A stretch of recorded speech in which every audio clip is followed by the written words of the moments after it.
नमस्कार, आपका स्वागत है फटाफट खबरों में। मैं हूं आपके साथ रुचिका जसवाल। आज हम लेकर आए हैं उत्तराखंड के हर छोटे बड़े शहर की सबसे तेज और ताजा खबरें। तो चैनल को सब्सक्राइब कीजिए और वीडियो कहां से देख रहे हैं कमेंट बॉक्स में जरूर बताएं।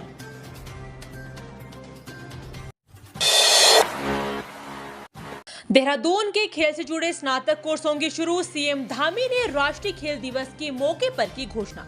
मुख्यमंत्री पुष्कर सिंह धामी ने गुरुवार को बहुउद्देशीय क्रीडा भवन परेड ग्राउंड देहरादून में राष्ट्रीय खेल दिवस के अवसर पर आयोजित कार्यक्रम में सभी को खेल दिवस की शुभकामनाएं दी तथा हॉकी के जादूगर के चित्र पर माल्यार्पण कर उन्हें श्रद्धांजलि अर्पित की। इस अवसर पर मुख्यमंत्री ने पेरिस ओलंपिक 2024 में प्रतिभाग करने वाले उत्तराखंड के 4 खिलाड़ियों लक्ष्य सेन, परमजीत सिंह, सूरज पंवार, अंकिता ध्यानी को 50-50 लाख की धनराशि के चेक प्रदान किए। मुख्यमंत्री ने इस अवसर पर उत्तराखंड में आयोजित होने वाले 38वें राष्ट्रीय खेल की वेबसाइट का लोकार्पण भी किया। कार्यक्रम में राज्य खिलाड़ियों को एक ही स्थान पर अपना पंजीकरण करने एवं उपलब्धि दर्ज करने के उद्देश्य से UKSRS पोर्टल भी लॉन्च किया गया है। उन्होंने उदीयमान खिलाड़ी उन्नयन योजना के 1950 बालक एवं 1950 बालिकाएं खिलाड़ियों को DBT के माध्यम से कुल 58,50,000 रुपए की छात्रवृत्ति वितरित की। मुख्यमंत्री 269 राष्ट्रीय, 58 अंतर्राष्ट्रीय खिलाड़ियों एवं 65 प्रशिक्षकों एवं इस प्रकार कुल 392 लोगों को DBT के माध्यम से 7 करोड़ 4 लाख की पुरस्कार धनराशि का भी वितरण किया। मुख्यमंत्री ने इस दौरान घोषणा की कि महाराणा प्रताप स्पोर्ट्स कॉलेज देहरादून के छात्रों हेतु खेल गतिविधियों से जुड़ी स्नातक कक्षाओं को भी प्रारंभ किया जाएगा, जिसे निर्माणाधीन खेल विश्वविद्यालय के साथ जोड़ा जाएगा।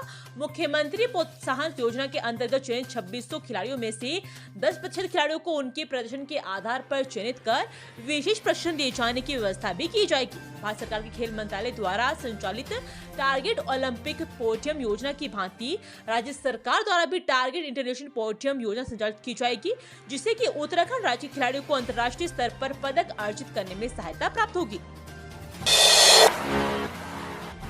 टूटेगा हल्द्वानी का 72 साल पुराना बस स्टेशन। ट्रांसपोर्ट नगर में नया बनाने को चाहिए 3.25 करोड़ रुपए।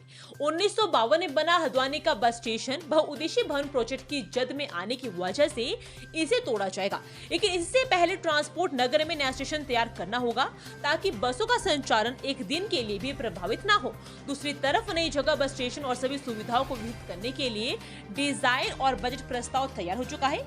3.25 करोड़ रुपए इस काम में खर्च होंगे। उत्तराखंड शहरी क्षेत्र विकास एजेंसी एशियन डेवलपमेंट बैंक से बजट मिलने के बाद इस काम को शुरू कर देगी। मंकी पॉक्स को लेकर अलर्ट। स्वास्थ्य विभाग ने दिए एहतियात बरतने के निर्देश। ये है लक्षण। मंकी पॉक्स को लेकर स्वास्थ्य महकमा अलर्ट हो गया है। स्वास्थ्य विभाग ने सभी CMO को निगरानी और एहतियात बरतने के निर्देश दिए हैं। हालांकि अभी तक प्रदेश में मंकी पॉक्स का कोई मामला सामने नहीं आया है। स्वास्थ्य महानिदेशक डॉक्टर तारा आर्य ने कहा कि मंकी पॉक्स एक वायरल संक्रमण है जो एक रोगी से दूसरे में फैलता है। अफ्रीका व अन्य देशों की यात्रा करने वाले लोगों की निगरानी की जाए। मरीज में संक्रमण के लक्षण दिखाई देने पर तत्काल जांच कर उसको आइसोलेट किया जाए। गोवंश को लावारिस छोड़ने या एयर टैगिंग हटाने पर 10,000 रुपए जुर्माना। आयोग शासन को भेजेगा सिफारिश। उत्तराखंड गौ सेवा आयोग ने गोवंश को लावारिस छोड़ने और उनके एयर टैगिंग हटाने पर जुर्माने को 2,000 से बढ़ाकर 10,000 रुपए करने की सिफारिश की है। आयोग की बैठक में गोवंश संरक्षण अधिनियम की धारा 7 और धारा 8 के तहत ये संशोधन करने का प्रस्ताव पारित हुआ। इसको शासन के पास भेजा जाएगा। बैठक में प्रत्येक गोवंश के जन्म और मृत्यु का पंजीकरण अनिवार्य तौर पर करने का फैसला भी हुआ। बैठक में सदस्यों ने जानकारी दी कि डेयरी में दुग्ध उत्पादन बढ़ाने के लिए गायों को जो दाना दिया जा रहा है उससे गोवंश की प्रजनन क्षमता प्रभावित हो रही है। गायों के बांझ होने पर उस सड़कों पर छोड़ा जा रहा है, जिस पर कार्रवाई के लिए संबंधित विभागों की एक संयुक्त टीम शासन स्तर से गठित करने का प्रस्ताव पारित किया गया है। समूह ग के 5,000 पदों पर भर्ती के प्रस्ताव लौटाए। UKSSC ने कमियां दूर करने के लिए उठाया कदम। उत्तराखंड अधीनस्थ सेवा चयन आयोग ने प्रदेश में समूह ग के 5000 रिक्त पदों पर भर्ती के प्रस्ताव विभागों को लौटा दिए हैं। आयोग ने इनमें कुछ बदलाव करने को कहा है। आयोग के सचिव सुरेंद्र सिंह रावत ने बताया कि विभिन्न विभागों से करीब 5000 पदों पर भर्तियों के प्रस्ताव आए हैं। इन सभी को संबंधित विभागों को लौटाने की प्रमुख वजह ये है कि आंदोलनकारी आरक्षण के लिए निर्धारण दोबारा करना होगा। कई विभागों के प्रस्ताव में कमियां हैं, अब उन्हें दूर करने के बाद आयोग विज्ञप्तियां जारी करेगा। रिटायर्ड आईएएस अफसर सुशील कुमार बने राज्य निर्वाचन आयुक्त, शासन ने जारी किया आदेश। उत्तराखंड के रिटायर्ड आईएएस अफसर सुशील कुमार को राज्य निर्वाचन आयुक्त नियुक्त किया गया है। वे बीते साल गढ़वाल आयुक्त के पद से रिटायर्ड हुए थे। राज्य निर्वाचन आयुक्त का पद बीते 8 माह से खाली था। वहीं अब प्रदेश में पंचायत और निकाय चुनाव को देखते हुए शासन ने सुशील कुमार की नियुक्ति इस पद पर की है। गुरुवार को इसका आदेश जारी हो गया है। वहीं उन्होंने आयोग कार्यालय पहुंचकर कार्यभार ग्रहण कर लिया है। अचानक सरकार गिरने की बात कहां से आई? विधायक के बयान से गरमाई प्रदेश की सियासत, बड़ी हलचल।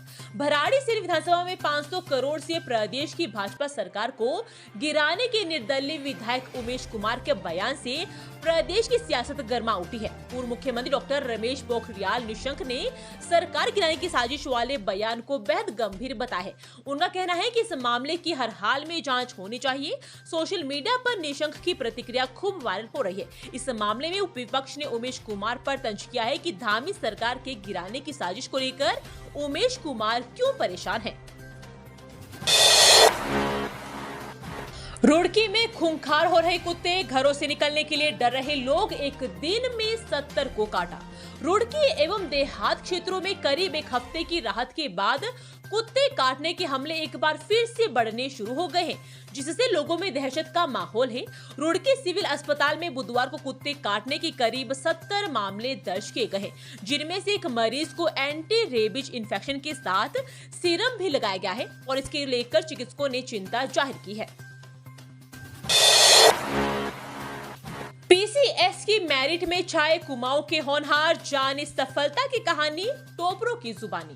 फैशन टेक्नोलॉजी में ग्रेजुएशन करने के बाद 4 साल तक फैशन की दुनिया में जलवा दिखाने वाले आशीष जोशी को जनसेवा का भाव वापस अपने प्रदेश खींच रहा है। पीसीएस 2021 में टॉप करना उनके लिए ज्यादा मुश्किल इसलिए नहीं था क्योंकि उनकी चौथी सफलता है। इससे पहले वह यूपी, उत्तराखंड की लोअर पीसीएस और उत्तराखंड समीक्षा अधिकारी भर्ती पास कर चुके हैं। आशीष ने बताया कि वे सीता रंगज के निवासी है। उनकी शुरुआती पढ़ाई भी वहीं से हुई है और वर्तमान में जोशीमठ में नायब तहसीलदार आशीष के पिता केसी जोशी बिजली विभाग में जे के पद से सेवानिवृत्त है। मां पुष्पा जोशी गृहिणी है और आशीष की 4 बहनें हैं, जिनमें सबसे बड़ी गृहिणी है, एक असिस्टेंट प्रोफेसर, एक ग्राम विकास अधिकारी, एक सेना में मेजर है और उनकी पत्नी डॉक्टर है। मूल निवास और भू कानून को लेकर जुटेंगे हजारों लोग। गैरसैंण में 1 सितंबर को होगी महारैली। मूल निवास, भू कानून व गैरसैंण को स्थायी राजधानी बनाने की मांग को लेकर भू कानून समन्वय समिति ने कर्णप्रयाग और ग्वालदम में बैठकें की। इस दौरान 1 सितंबर को गैरसैंण में होने वाली महारैली को सफल बनाने पर चर्चा की गई।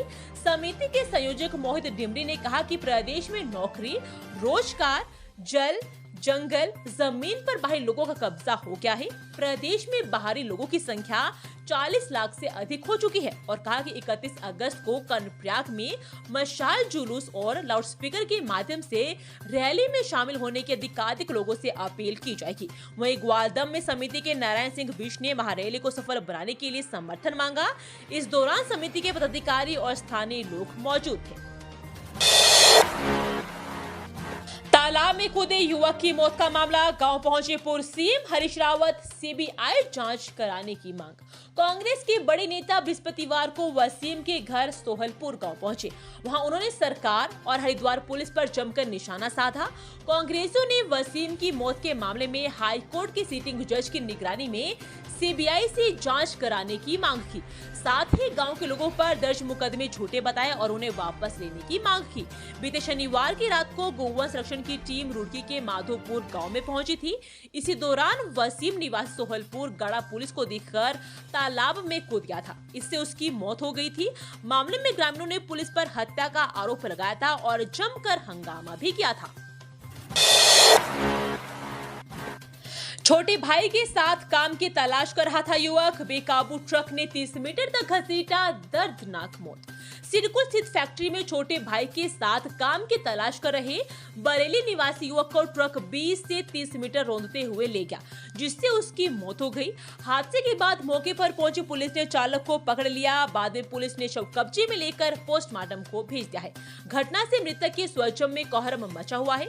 पुलिस के अनुसार गांव डंडिया बाबू राम सैंथल नवाबगंज बरेली निवासी 23 वर्षीय विनोद कुमार पुत्र राजकुमार सिडकुल की एक फैक्ट्री में काम करता था और राजा कॉलोनी ट्रांसिट कैंप में किराए में रहता है। बताया जा रहा है कि 1-2 दिन पहले नौकरी की तलाश में उसका भाई प्रदीप रुद्रपुर आया हुआ था। ये थी आज की फटाफट खबरें। हम मिलेंगे अगले बुलेटिन में, तब तक के लिए धन्यवाद। जय हिंद।